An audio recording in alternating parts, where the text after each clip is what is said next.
নমস্কার আমার প্রিয়জনেরা, কেমন আছেন সকলে?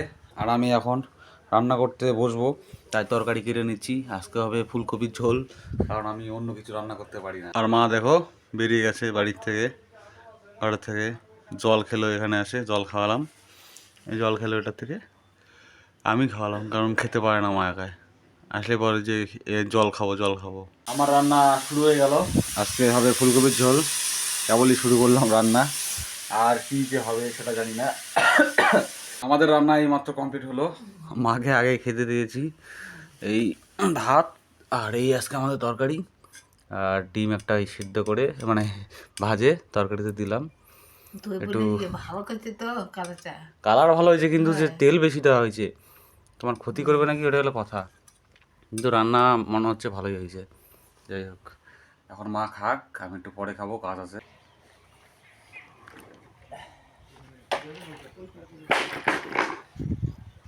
আমাদের বিয়ের প্যান্ডেল আজকে বাঁশ পোতাপুতি হলো। এইখানে করেছে কত ছোট, 12x12 হবে কি না, হ্যাঁ 12x12 হবে মনে হয় এটা। আর মাঝখানে দেখতে পাচ্ছ আমাদের চোকা পড়েছে, এই চোকাটা ভাঙতে হবে। এখানে আমাদের ঠাকুর ঘরের সামনে এটা হচ্ছে, এই ঠাকুর ঘরের সামনে এটা হবে ছায়া মণ্ডপ, যেখানে বিয়ে করে আসার পর পরের দিন যে শুভ কাজটা হবে এখানেই হবে। আর এটা হয়েছে আমাদের এই বাসটাকে এই বাস, এই বাস থেকে এই বাস আর সোজা মায়া অবধি চলে গেছে। এটা বসার জায়গা, মানে কন্যাত্রীরা আসে বসতে পারবে বা এমনি কুটুমজন বসতে পারবে বাইরে। আর এটা পড়বে গেট, মা যেটা দাঁড়িয়ে আছে এই বাস থেকে এই বাস, এটা পড়বে গেট, আর সামনে একটা দরজা পড়বে।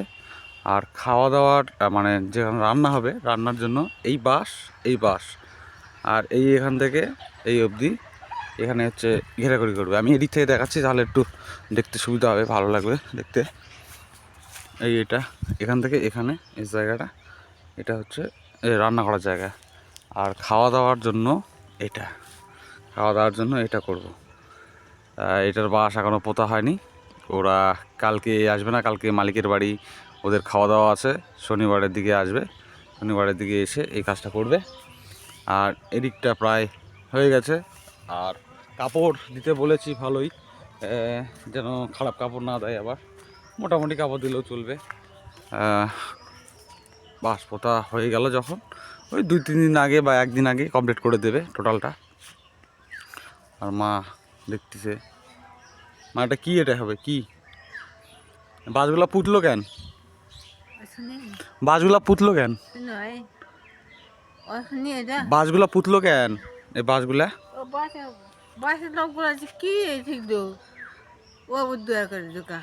হয় কেন পুতলো এগুলা?